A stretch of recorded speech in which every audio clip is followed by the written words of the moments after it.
Vamos al libro de los Salmos, por favor, capítulo 107. Libro de los Salmos, capítulo 107. Aleluya.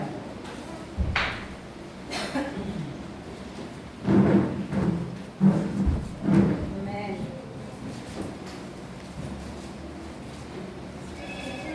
Aleluya. Versículo 4 al versículo 9. Pido se pongan de pie, por favor.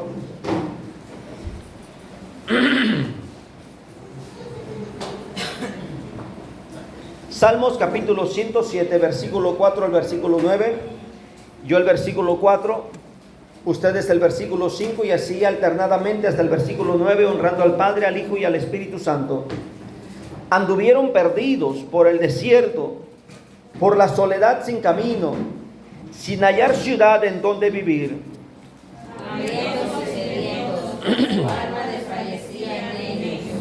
Entonces clamaron a Jehová en su angustia y los libró de sus aflicciones. Los dirigió por camino derecho para que viniesen a ciudad habitable. Alaben la misericordia de Jehová y sus maravillas para con los hijos de los hombres. Porque sacia el alma menesterosa y llena de bien el alma hambrienta. Otra vez el versículo 9. Porque sacia el alma menesterosa y llena de bien el alma hambrienta. Pueden sentarse. Si nos preguntáramos, ¿qué tienen en común los siervos de Dios? Si nos preguntáramos, ¿en qué coincide el proceso de un hombre de Dios? Primero, si contestáramos la primera, ¿qué tienen en común los siervos de Dios? Y contestáramos la segunda, ¿en qué coincide el proceso de los hombres que Dios ha escogido? Yo creo que tendríamos una luz, tendríamos un entendimiento si estamos en el proceso correcto. Y vayamos a tratar de responder la primera. ¿Qué tienen en común los siervos de Dios? Mencionen algunas características que tengan en común los hombres de Dios. Si no quieres dudar más, vete a la Biblia, imagínate, recuerda un personaje de la Biblia y mencióname qué tiene en común ese personaje con otro personaje de la Biblia.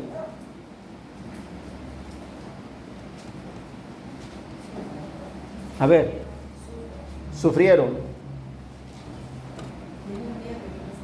Tienen miedo también. Sí, la verdad que el miedo los visitó. ¿Qué más?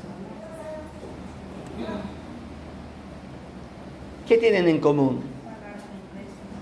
Pagaron el precio. Unos con enfermedad, otros con persecución, otros con humillaciones, unos, de verdad que es un precio muy, muy particular cada uno. ¿Qué tienen en común los hombres de Dios?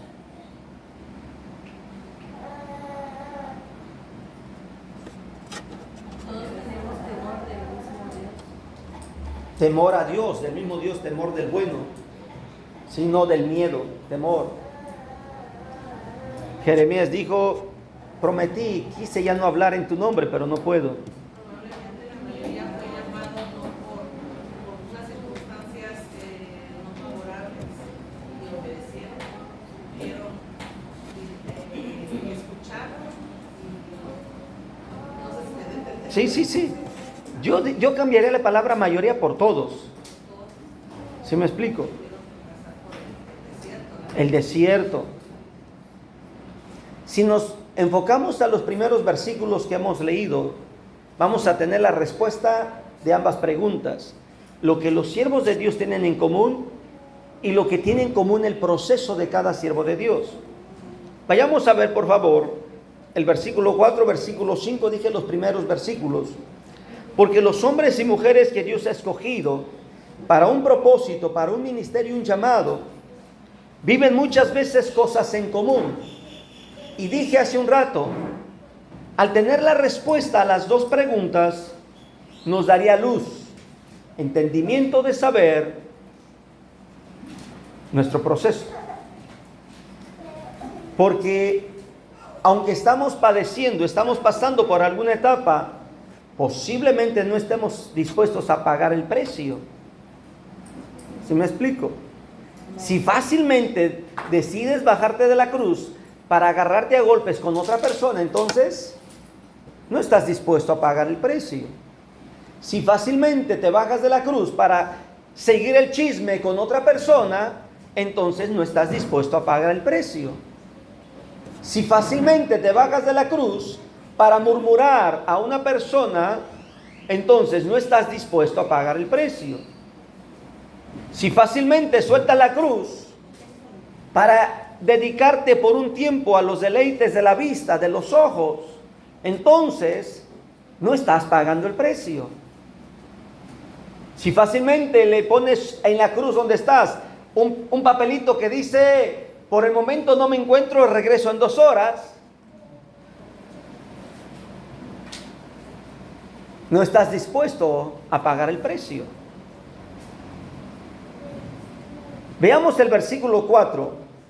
Cosas que son difíciles de comprender. Si uno de estos hombres de Dios nos dijera algo, lo único que nos diría es síguele. Y aunque le preguntaras, dime si voy bien, te va a decir síguele.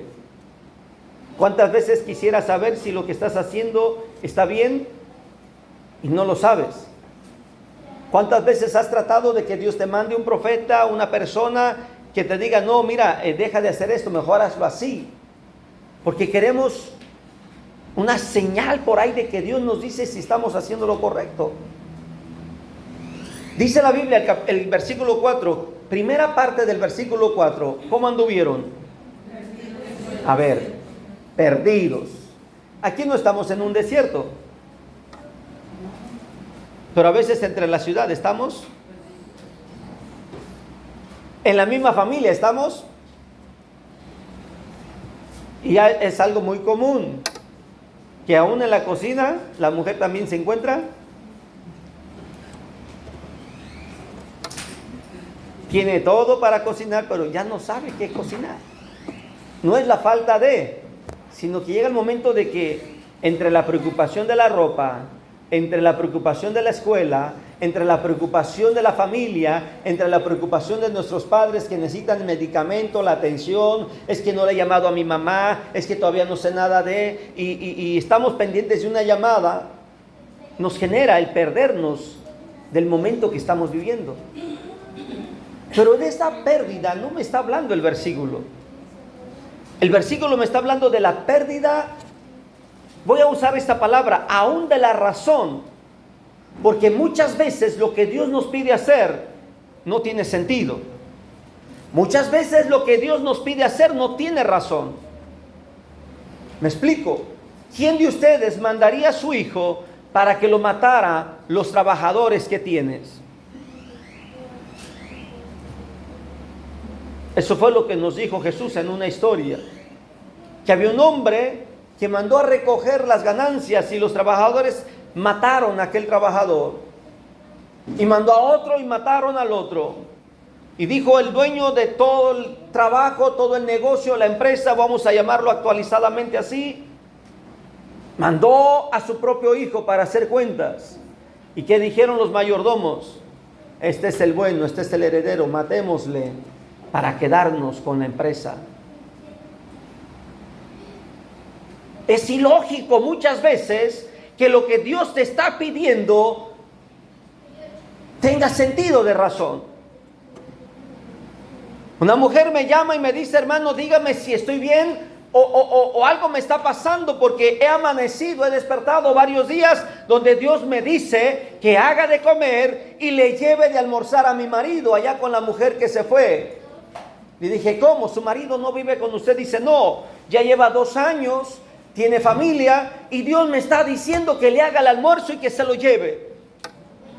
Le dije, ¿y cómo están los asuntos legales? Porque eso puede ser considerado legalmente mal.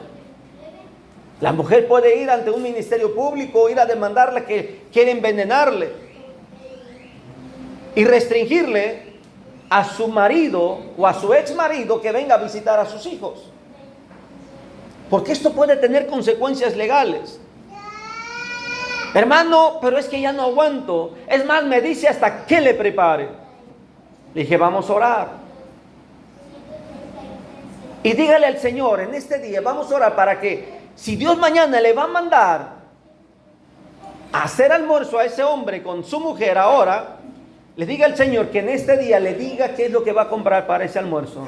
Y si no le dice, aunque amanezca con el deseo de hacer almuerzo, ya no lo va a hacer, porque Dios no le mandó comprar las cosas. Terminamos de orar y tocaron el timbre de su casa.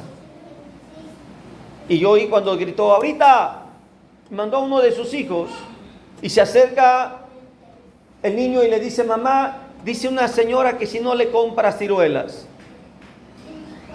Dice, ¿quieren ustedes ciruelas? Dice, yo no, pero compra la señora que no vaya caminando mucho. Ándale, pues cómprale 2 cubetitas de ciruela. Y guardó las ciruelas. Y me dice, bueno hermano, le dejo, dice, porque aquí mi niño se compadeció de la señora y le compró 2 cubetitas de ciruela. Al otro día temprano, la hermana dice que después de despertar sintió preparar esas 2 cubetitas de ciruela para llevárselas a su marido, así como le gustaba, chile con huevo y ciruela, y tortillas hechas a mano. Dijo, ¿para qué le hablé al pastor Elías? Agarró las ciruelas, preparó el chile con ciruela, hizo tortillas, tocó aquella puerta donde vivía aquel matrimonio, aquella pareja, y salió el hombre.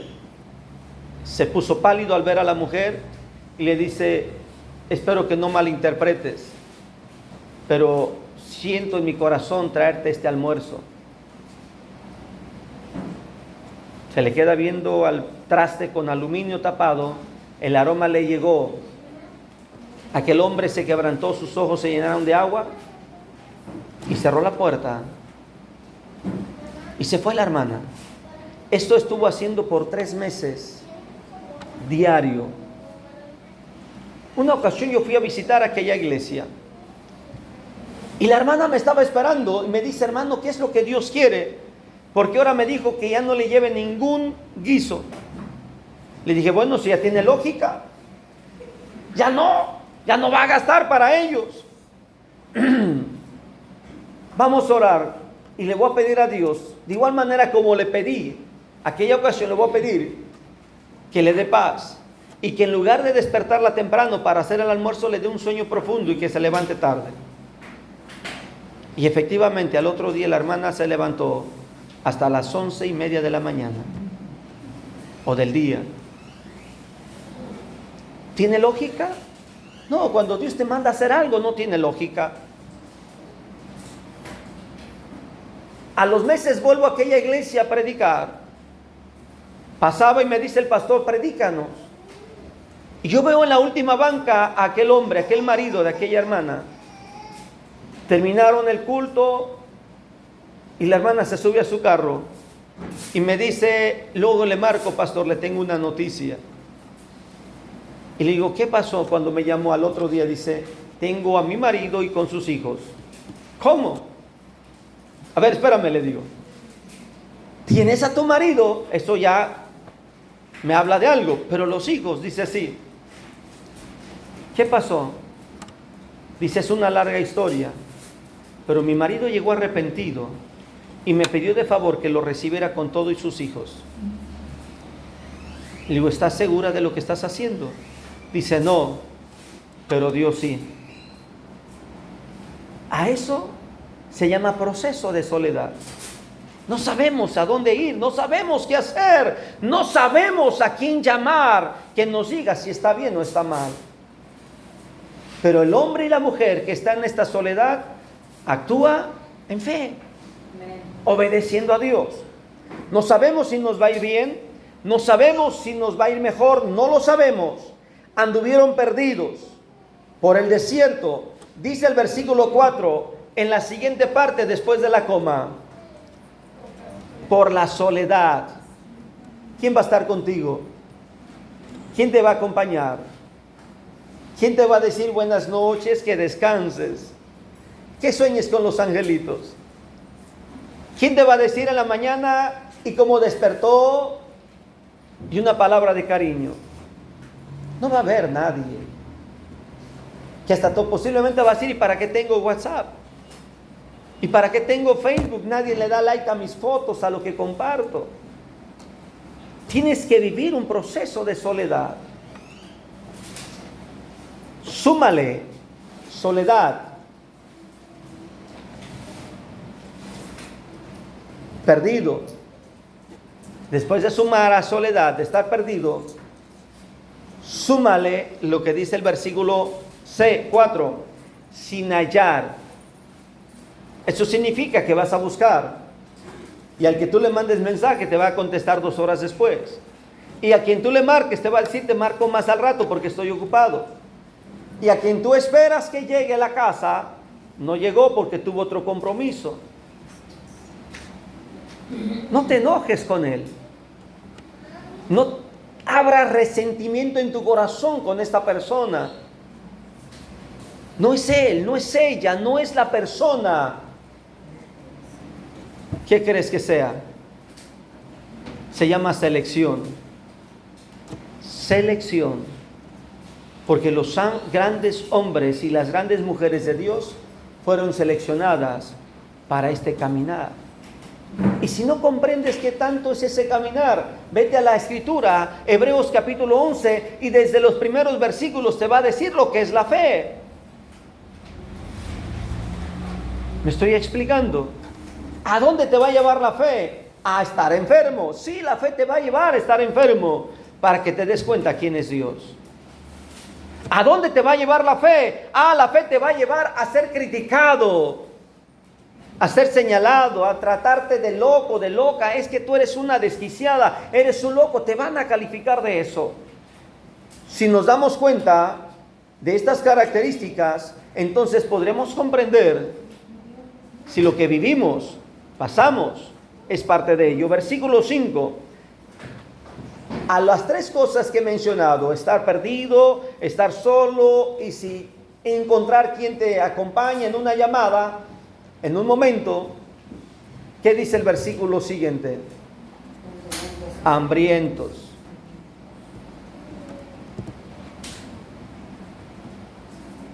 Aquella ocasión, 4 de la mañana, que yo estaba hincado de rodillas o hablando con mi amigo el Señor Jesucristo, le dije, solamente te pido una cosa. Si no me quieres hablar, si no me quieres responder, si no me quieres dar comida, si no me quieres dar para la gasolina del carro, para ir a predicar a la iglesia, si no me quieres dar lo que necesito para obedecerte, y tengo que caminar, y no tuviera ni jabón para bañarme, porque esa ocasión fue cuando me bañé con Fabuloso, no tenía jabón, no tenía champú. Y se me hizo fácil, dije, bueno, el Fabuloso también es para limpiar. Y me intoxiqué.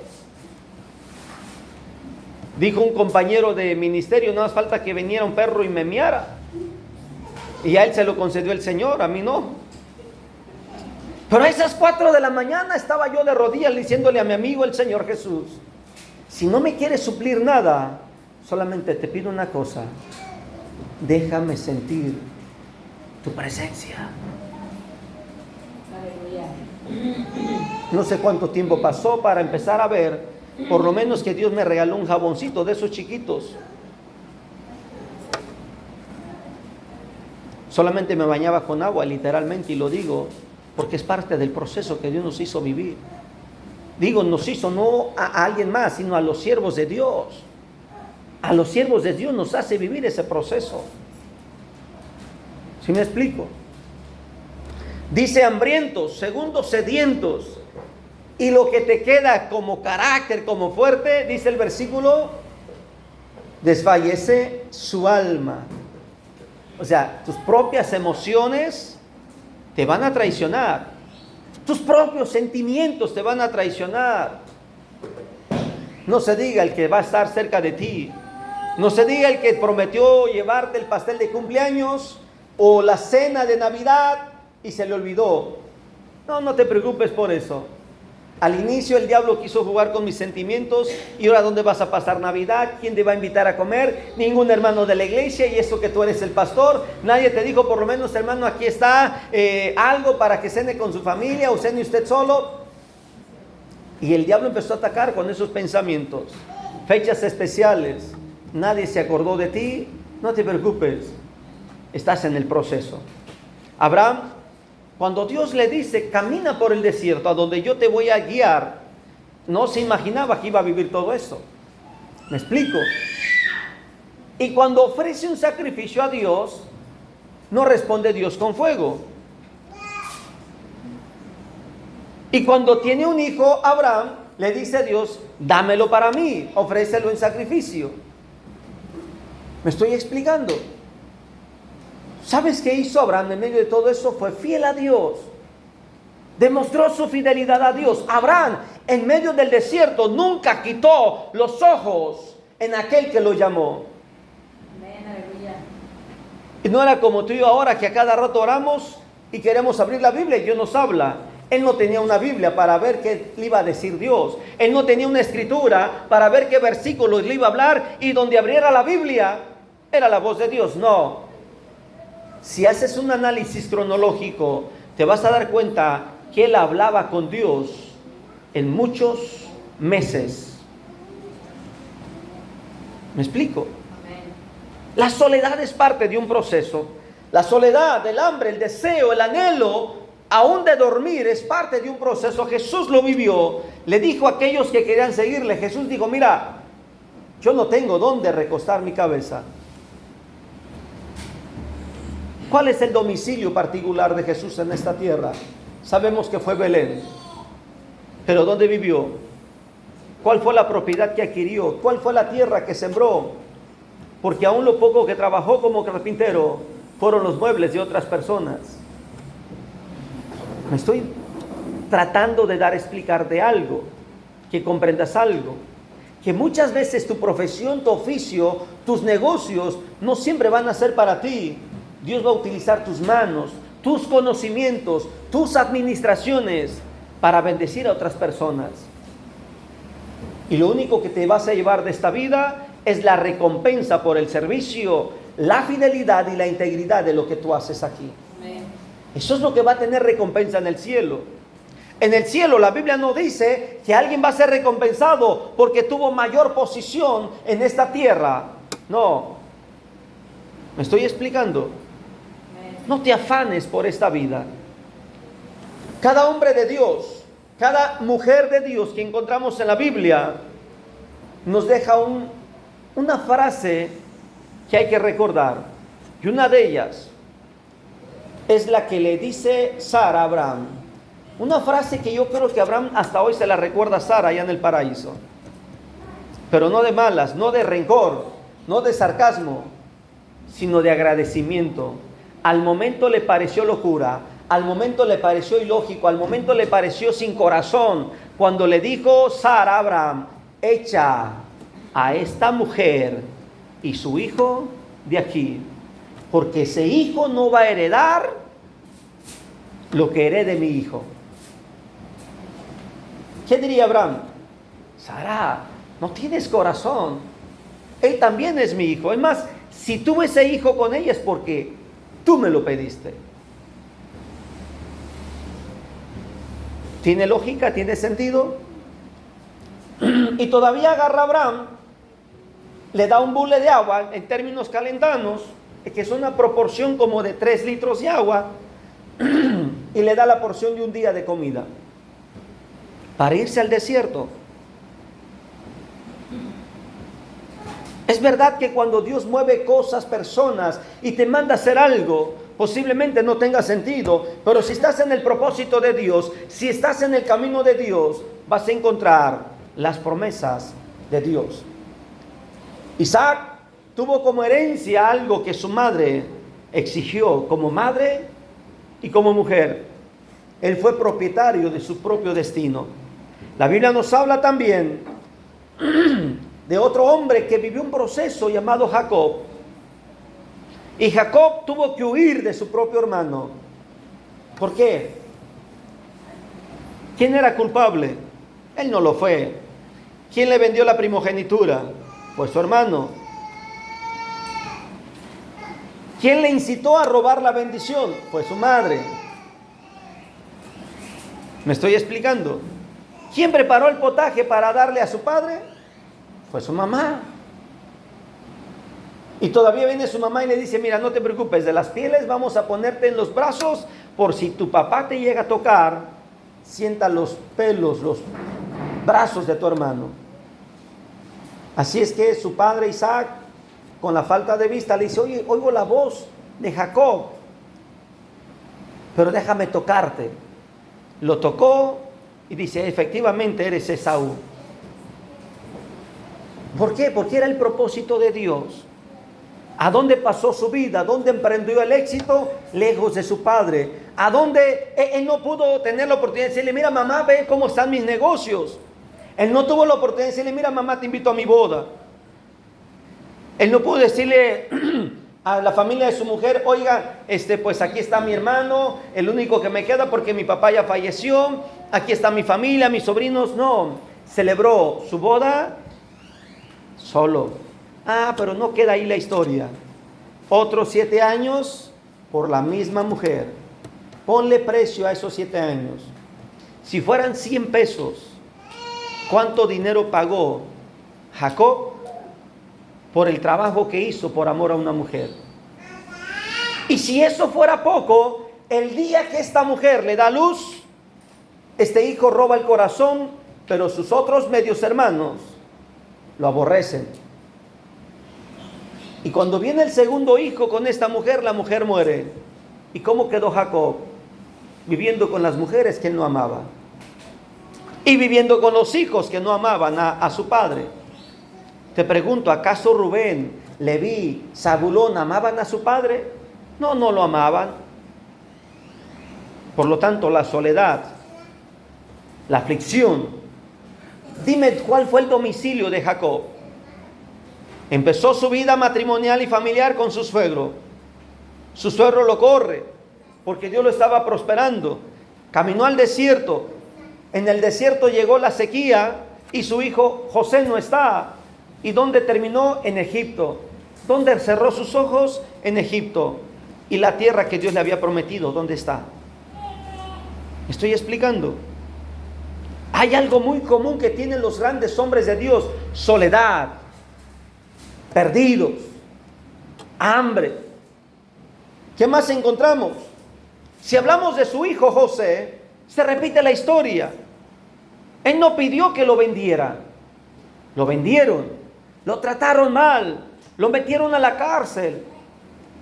Características de los hombres y las mujeres de Dios nos llevan a analizar cada personaje, porque quiero que comprendas lo que Dios está haciendo contigo, porque quiero que comprendas el por qué Dios está permitiendo cosas en tu vida. Lot salió y se le ocurrió irse con su tío Abraham. ¿Te acuerdas? Y dice la Biblia que los criados de Lot, los esclavos, empezaron a pelear con los esclavos de Abraham. Y ya no había espacio para el alimento, para el agua de todos esos animales. Y dice la Biblia que llegó el momento que tuvo que separarse con su tío y él tomó ventaja contra su tío. Y se llevó las mejores tierras, pero no sabía que esas mejores tierras traerían un fracaso a su vida. Las consecuencias, ¿sabes por qué? Porque ¿cómo termina la historia de Lot? Lot termina con sus propias hijas, teniendo familia. Y no fue voluntariamente, fue involuntariamente una triste historia. Quiero que comprendas, porque cuando te mueves en un propósito ajeno a la voluntad de Dios, te vas a enfrentar con consecuencias. Cuando te mueves bajo la vista de tus ojos, como fue Lot cuando miró la llanura de Zoar, dijo: de aquí me voy a quedar, esto me va a quedar, voy a ser riquísimo. ¿Cuáles serían los pensamientos de Lot? De prosperidad, de grandeza. Oye, tienes tierras, tienes aguas, tienes fruto, 2 ciudades para vender el comercio, no, hombre. Y no se esperaba ¿Por qué crees que Dios nos dice, no améis al mundo ni las cosas que están en el mundo? ¿Sabes? Porque en el mundo va a ser como la llanura de Zoar, agradable a la vista, agradable a nuestra sociedad, sentirnos parte de la sociedad, pero atrás de ello viene el juicio de Dios. Te pregunto, ¿acaso no estamos en una sociedad depravada, perdida en el pecado? ¿Acaso no estamos en una sociedad como Sodoma y Gomorra, que el pecado sexual reina en el corazón de la sociedad? Claro, se está cumpliendo lo que Jesús dice en Mateo 24, que se iban a estar casando y dándose en casamiento. Estamos perdidos, socialmente hablando, porque tú salgas con una falda vestida como una mujer decente, ¿qué hace la sociedad? Te enmarca, te señala. Eres bicho raro, no eres parte de la sociedad. Ah, pero si sales vestida como la sociedad viste, como está la moda, como están los tiempos, eres parte de ellos. Fue bien claro Jesús. Fue bien claro, el que no permanece en él y no lleva fruto, será cortado. Aguanta el proceso. Podemos imaginarnos también lo que vivió también Ismael. Ismael, ¿qué culpa tenía Ismael? ¿Quién pidió, quién le dijo a Ismael, ¿quieres venir a este mundo? No. Pero vino, fue el primogénito de Abraham y lo echan de la tierra. Dice la Biblia que Ismael clamó a Dios. Y por eso vino el ángel de Dios y le dijo a su madre Agar, hey, ¿qué estás haciendo aquí? El clamor de él ha llegado a la presencia de Dios y por eso he venido. Y le dijo Dios a la mujer, levántate, ve, toma el muchacho. Porque este joven traía en su sangre de intercesión. Ismael, aunque el destino lo estaba llevando a la desgracia, aunque sabía que no estaba en el plan de Dios, él sabía cómo actuar. Y dice la Biblia que fue bendecido, fue prosperado, fue enriquecido. La diferencia totalmente de Lot. ¿Me estoy explicando? Si estás fuera del propósito de Dios, no hagas tonterías. Si estás fuera del propósito de Dios, mejor acércate a Dios. Y dice la Biblia que Ismael, junto con Isaac, su hermano, sepultaron a su padre Abraham. ¿Te das cuenta? ¿Ismael tenía rencor? No, Ismael había perdonado. Ismael se dio cuenta que si él no levantaba el rostro y no se incorporaba, él no iba a ser bendecido. Pudiera hablarte de más personas, pero te pregunto, ¿te has identificado con algunos de estos? ¿Has sentido que has vivido algo de lo que ellos han vivido? ¿Cómo te sientes? ¿Hay odio en tu corazón? ¿Hay rencor? En tu mente todavía llevas el nombre y el apellido de una persona y le estás diciendo por culpa de él, por culpa de ella. No. No es culpa de él, no es culpa de ella, es el propósito de Dios. ¿Cuántos salieron de Egipto para ir a la tierra prometida? ¿Y cuántos llegaron de los que salieron de Egipto? Josué, Caleb, Moisés llegó hasta el río, pero llegó, no entró, lo vio de lejos. Y con todo respeto, hasta Séfora, la mujer de Moisés, quedó en el camino. ¿Qué te estoy dando a entender? ¿Sabes por qué aquella generación no llegó a ver las promesas de Dios? Estaban en el propósito, estaban en el llamado, estaban en la selección que Dios había hecho, pero se alejaron al renegar. Tenían hambre, ¿qué dijeron? Danos carne, queremos saciarnos. Y provocaron la ira de Dios. Y dice la Biblia que la ira de Dios envió codornices. Comieron tanto que los que más renegaron no se controlaron. Les salió la carne por la nariz. Y si no lo has leído, te falta leer más Biblia. ¿Te imaginas sacar churros de carne de codorniz? Te aseguro que no volvieron a desear esa carnita. Por el simple hecho de haber renegado. ¿A cuántos hombres se los comió la tierra vivos? Y pudiera irte señalando cómo fueron muriendo muchos en el desierto. ¿Qué te estoy diciendo? Mira, si Dios te seleccionó, si Dios te eligió, si Dios se apartó, no culpes a los hermanos por lo que te está pasando. No culpes a tus padres porque tú fuiste el hijo no deseado, el hijo que no quería que naciera. No culpes a tus padres porque te tuvieron cuando no querían tener hijos o ya te dijeron, es que tú naciste cuando no eras planeado. No te preocupes por eso. Estás en el propósito de Dios. Tu nacimiento, tu vida, tu existencia está en el propósito de Dios. Así es que si un día tu hermano, tu hermana, tu propia sangre no te contestaran el teléfono, no te enfades con ellos. Si un amigo, un hermano, un conocido no te contestara el teléfono, no te enfades con ellos. Es parte de tu identidad al ser llamado siervo de Dios. Que si no tienes para comprar en esas plataformas digitales y que te llegan por paquetería, no te afanes. Habrá otras ofertas otro día. Eso es mercadotecnia para atraparte. De eso viven ellos. ¿Qué promoción, qué 40% de descuento? No siempre es promoción, es publicidad. Pero no te afanes. Quiero acercarme al final recordándote una frase que Jesús dijo, una frase que debemos resonar en nuestro corazón para comprender que somos parte de este caminar con Cristo. Le dijo al Padre en un momento especial, único y maravilloso, ese momento le dijo al Padre, ¿por qué me has abandonado? Si Jesús vivió soledad, ¿qué te hace pensar que tú no lo vas a vivir? Si Jesús fue traicionado porque comía en su propio plato y de la misma sopa, para los que les gusta chopear en el café, en el chocolate, ¿te imaginas? Eso dice Jesús. Si Él fue traicionado, ¿qué te hace pensar que tú no? Si Él fue vendido por 30 monedas de plata, ¿qué te hace pensar que tú vales más?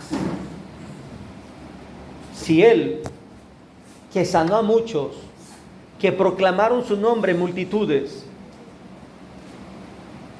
ayudó a mucha gente, confrontó el pecado con la frente en alto, ¿qué te hace pensar que estás exento de la soledad, del hambre, de la crítica? ¿Qué te hace pensar que estás libre de todo eso? Si estás libre de eso, entonces no eres llamado, no eres escogido. ¿Me estoy explicando? Ponte de pie y vamos a orar. Si alguien en esta hora quiere decirle al Señor, dame paz, ayúdame a no renegar, a mantenerme firme, ayúdame a ser fiel a ti, ayúdame a comprender el porqué. A veces siento que se repiten las cosas. A veces siento que no salgo y estoy en el mismo lugar. Eso nos pasa cuando estamos en el proceso.